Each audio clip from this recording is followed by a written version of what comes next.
गाय को कहते हैं 84 लाख योनियों में गाय सबसे आखिरी योनि है।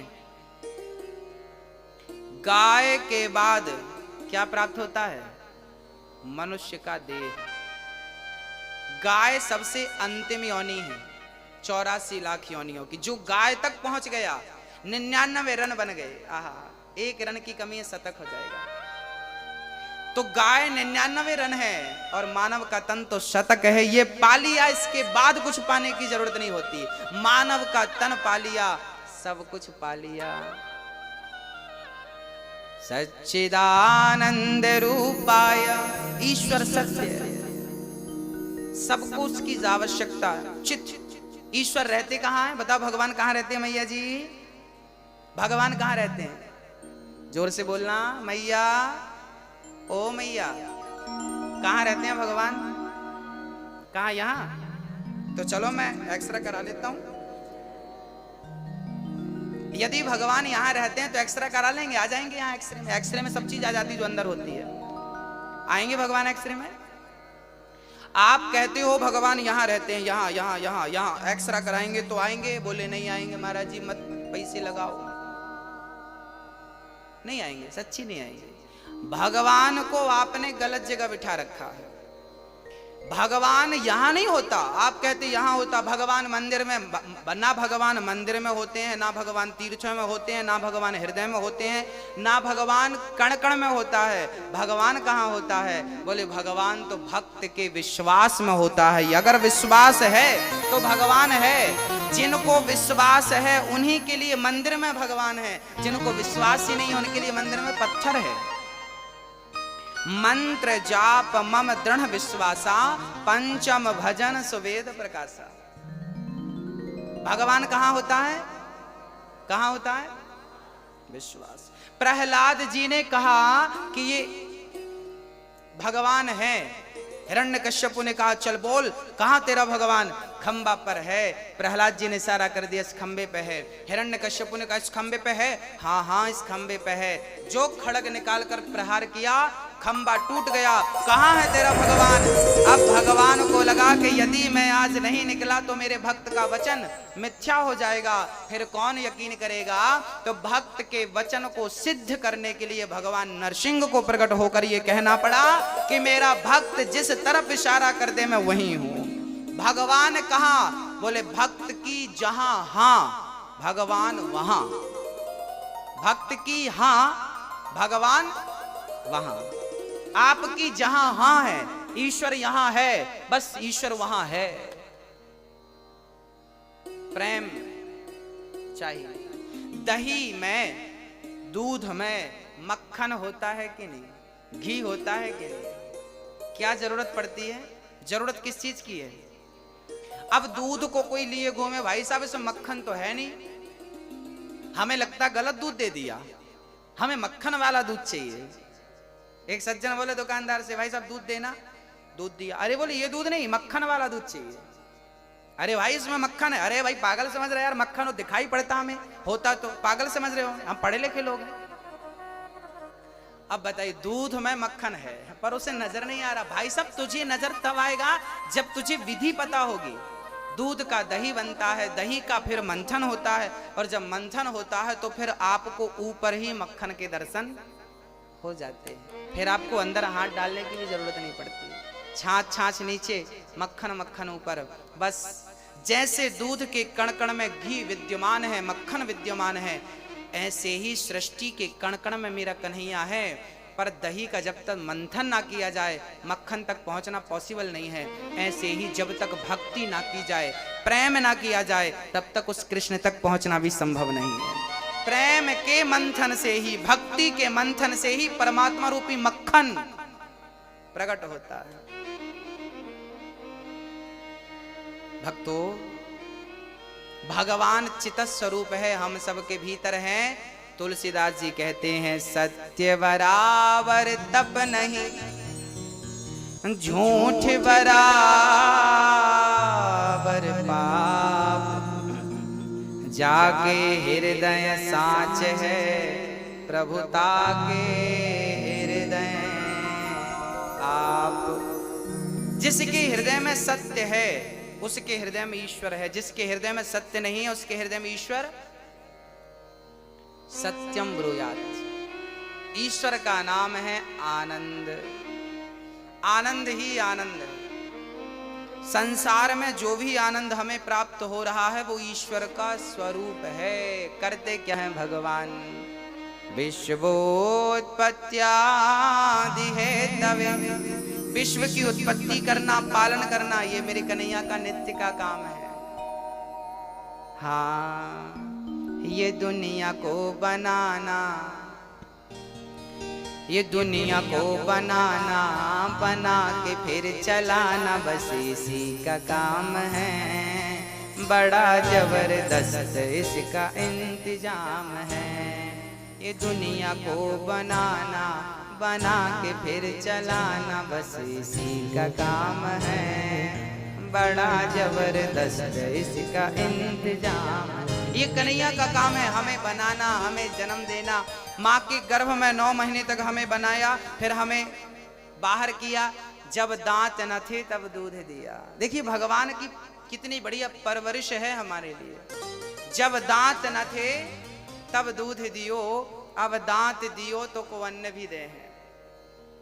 जल में छल में पशु पक्षिन की, सबकी सुधि लेते हैं, तेरे हूँ ले हैं। जान को देते अजान को देते, जहान को देते वो तो को भी दे हैं। रे मन मूर्ख सोच करे क्यों, सोच करे कछु हाथ न आए।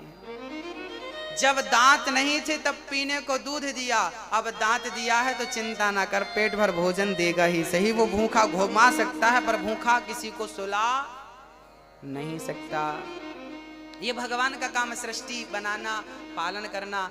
एक रूप में भगवान, विष्णु के रूप में भगवान सृष्टि को पालित करते हैं, पालन करते हैं। ब्रह्मा रूप में उत्पन्न करते हैं, शिव रूप में संहार करते हैं। तापत्रय विनाशाय कहते हैं, जो भगवान की शरण में होता है जीवन में कभी दुख नहीं आता।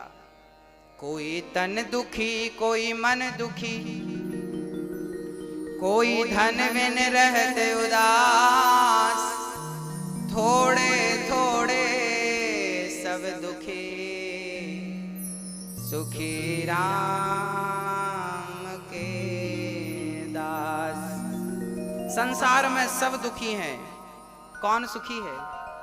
केवल भगवान के भक्त, वो सुखी है।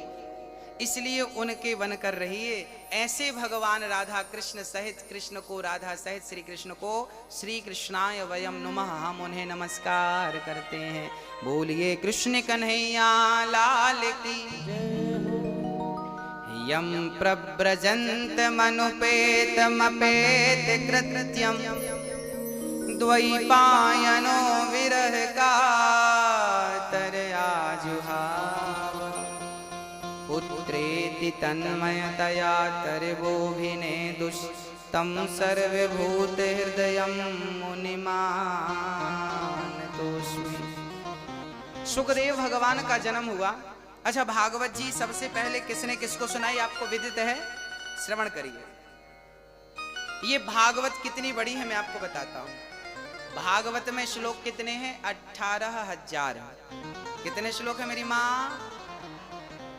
अध्याय कितने हैं? 335। स्कंध कितने हैं?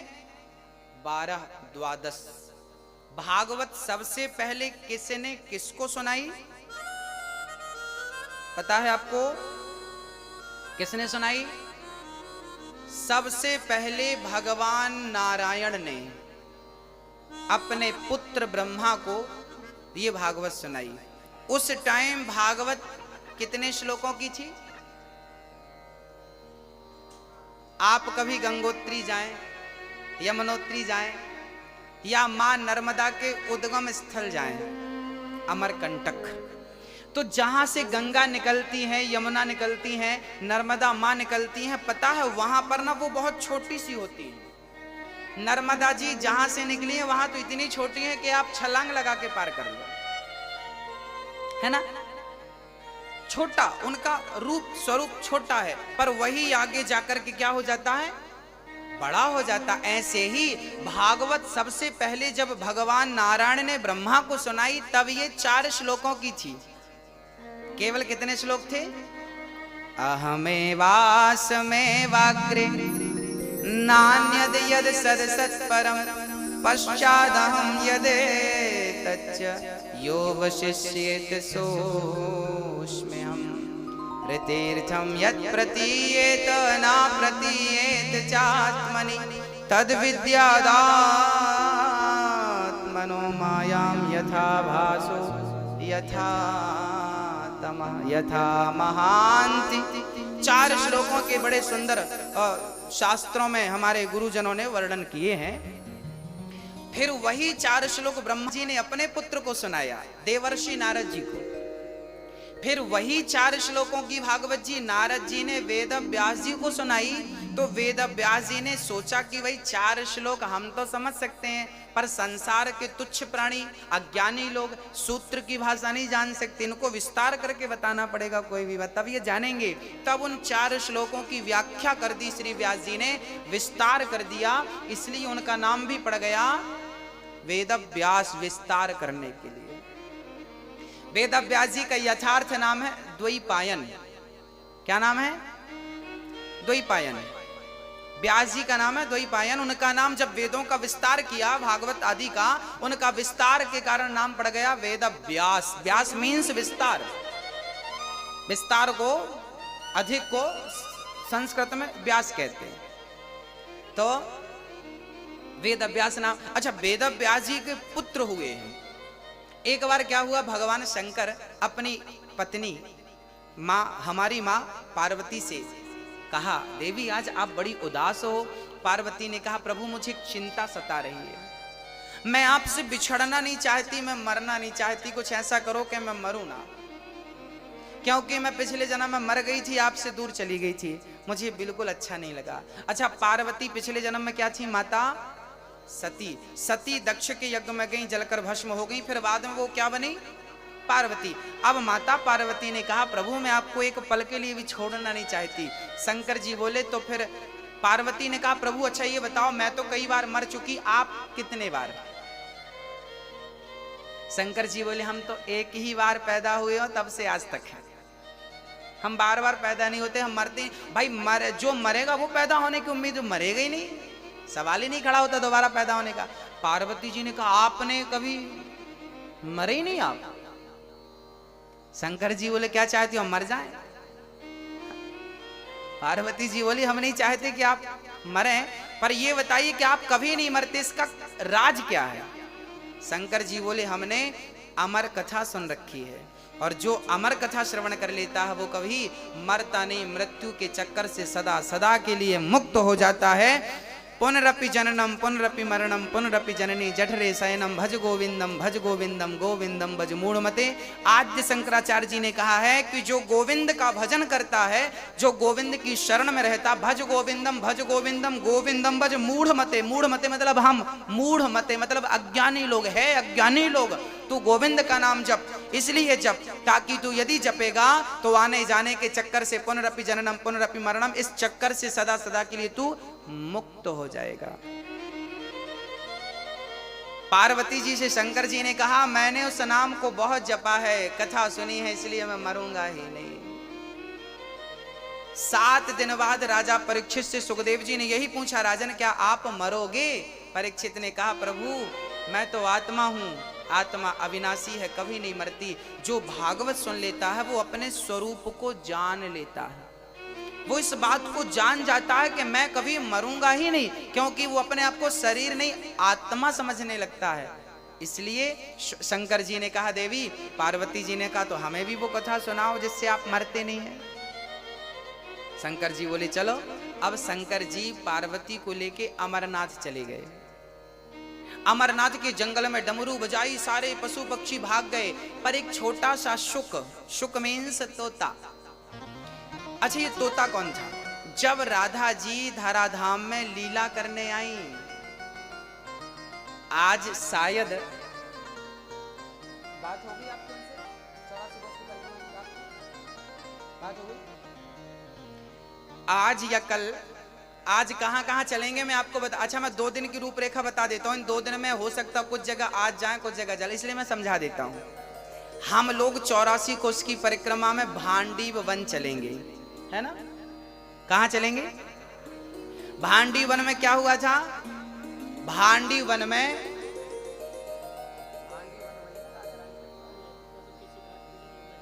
हाँ जी,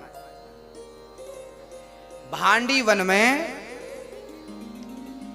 हम लोग इसलिए चलेंगे क्योंकि भांडी वन में भगवान श्री कृष्ण का राधा जी से विवाह हुआ था। आप लोगों को पता है ना, लोग कहते राधा जी से प्रेम किया तो विवाह क्यों नहीं किया। आज हम आपको 84 कोस की परिक्रमा में वो जगह दिखाएंगे, आज या कल, एग्जैक्ट आज नहीं कह सकता मैं, आपको वो जगह का दर्शन कराएंगे जिस जगह पर भगवान श्री कृष्ण का राधा से विवाह कराया था। किसने कराया था? ब्रह्मा जी ने। किसने लिखा है इस बात को? गर्गाचार्य जी ने। गर्गाचार्य जी गर्ग संहिता में इस बात को लिखते हैं। राधा जी का जिस स्थान पर विवाह हुआ था उस जगह का दर्शन करने का हमें सौभाग्य मिलेगा। भक्तों, अब एक जगह और है भरतौड़ बिहारी जी, जहां आज, अब मैं आपको रूपरेखा बता रहा हूं, अब यहां इनमें से कहां आज जाते हैं कहां कल, वो आपको हम वही बताएंगे। इसमें से एक दर्शन आज आपको हो सकता है भरतौड़ बिहारी जी का। ये वृंदावन का वो मंदिर है। मैं कथा में एक बार आपको, अच्छा, भागवत में जितनी कथाएं आपने सुनी है वो सारी लीलाएं उस जगह पर हुई हैं। वो कथाएं आपको मैं बताऊंगा, आपको याद आता जाएगा। एक बार क्या हुआ था ना, भगवान गाय चराने गए। गाय चराने के लिए भगवान श्री कृष्ण गए तो भगवान को जंगल में बड़ी भूख लगी, तो वहां पर यज्ञ कर रहे थे, बहुत सारे पंडित जी यज्ञ कर रहे थे। भगवान ने पंडित जी से कहा, पंडित जी हमें भोजन कराइए, बड़ी भूख लगी है। पंडित जी स्वाहा स्वाहा स्वाहा, पंडित जी ने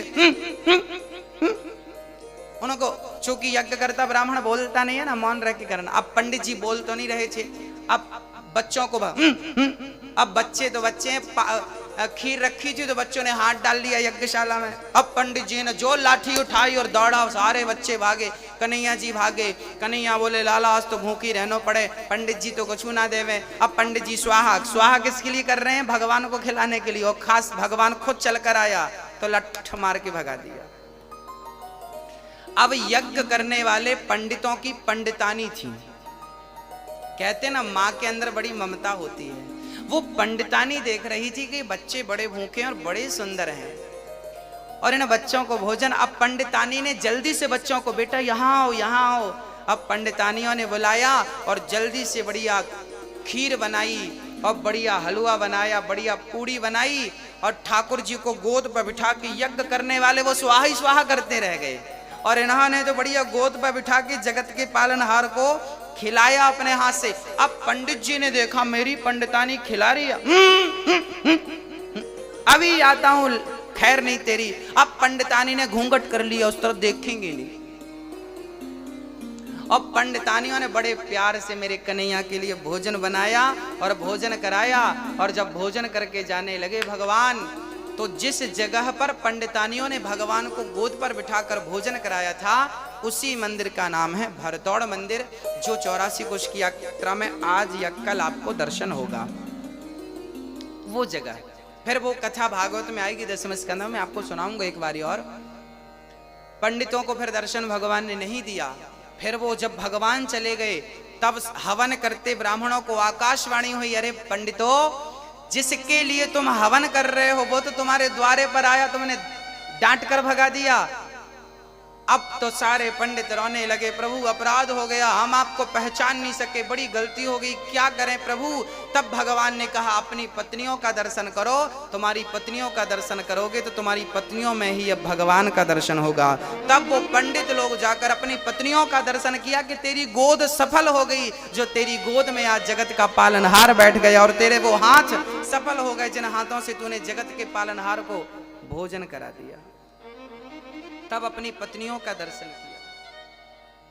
भगवान को फिर भी दर्शन, भगवान का दर्शन नहीं हुआ पंडितों को। फिर आप कितना भी यज्ञ कर लो, कितना भी कुछ कर लो, पर आपके भीतर प्रेम नहीं है, क्योंकि मिला ही न रघुपति बिनु अनुरागा, कि ये जोग जप ज्ञान विरागा। हाँ हाँ, आज यमुना पूजन के साथ हम लोग यात्रा उठाएंगे। यमुना पूजन के बाद हम बेलवन लक्ष्मी मंदिर चलेंगे, माट भांडीर वन चलेंगे, बंसीवट चलेंगे। बंसीवट कौन सा वट है जानते हैं? बंसीवट में जहां पर भगवान ने बंसी बजा करके भक्तों को, गोपियों का आवाहन किया था। और मधुवन, मधुवन वही वन है जहां पर प्रहलाद ध्रुव जी ने तपस्या की थी। ध्रुव जी ने 6 महीने तपस्या की और भगवान को पाया था। वो ध्रुव जी की तपस्या स्थल, तपस्थली वहां पर है। मैं आपको दर्शन कराऊंगा। ये सारे दर्शन जो हैं आपको करा करके और फिर वही हम आपको समझाते रहेंगे कि ये दर्शन की ये महिमा है, ये दर्शन इसलिए हुआ। फिर उनका विस्तार कल की कथा में, कल के सत्य में करेंगे। बोलिए भक्त वत्सल भगवान की। अब श्री पार्वती मैया, ये सुखदेव भगवान जी राधा रानी के चरणों के दास थे। जब राधा जी लीला करने आई तो राधा जी से तोते ने कहा कि माँ मैं भी आपके साथ चलना चाहता हूँ। राधा जी बोली आप जाएंगे तो वहां पर आपका भी कोई कार्य नहीं है, जब मैं लीला पूरी करके आऊं तब आप जाना। जब राधा रानी लीला पूरी करके चली गई, उसके बाद श्री सुखदेव जी आए और यहाँ पर जो शंकर जी पार्वती को जहां पर कथा सुना रहे थे, सुखदेव जी बैठे थे। शंकर जी ने पार्वती को कथा सुनाई। पार्वती जी ने आंख बंद करके कथा सुनी। उन्हें निद्रा आ गई, पार्वती जी सोने लगी। अच्छा, शर्त ये थी कि आप सो रही हो कि सुन रही हो इसकी जानकारी कैसे लगेगी? तो हुंका देना था। एक राजा था, आप भी हुंका देती जाओ, नहीं तो फिर